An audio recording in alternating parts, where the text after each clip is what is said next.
We have not been able to help every single person in exactly the way they would have liked to be helped. So said Rishi Sunak, the Chancellor of the Exchequer, last June, conceding that certain people were falling through the gaps of the government's extensive COVID-19 financial support package for businesses, employers, employees and the self-employed.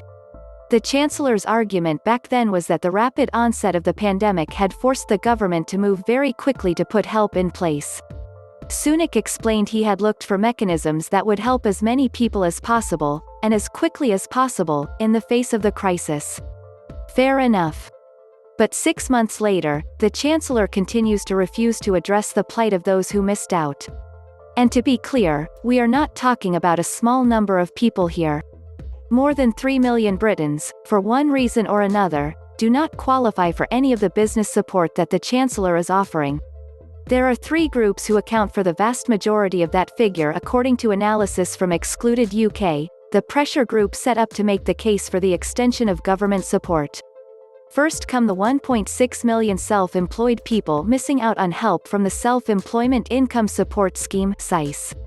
Around 2/3 of these people are those who earned less than half their income from self-employment in the tax years prior to the pandemic, and thus fall foul of the arbitrary rule that you must earn more than 50% of your income from self-employment to qualify. Another important constituency is those who went self-employed for the first time in the 2019-20 tax year. They also miss out automatically.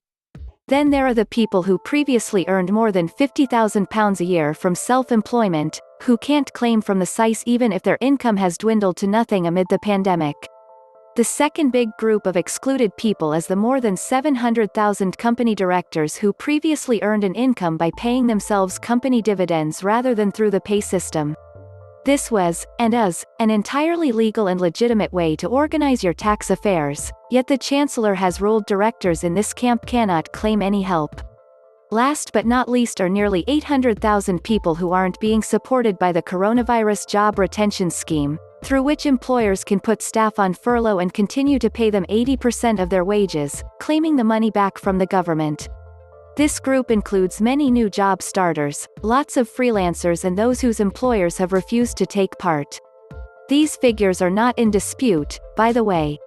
While the Chancellor said last year that he quibbled with the numbers, the National Audit Office's investigation into the numbers excluded from help reached very similar conclusions to the research done by Excluded UK.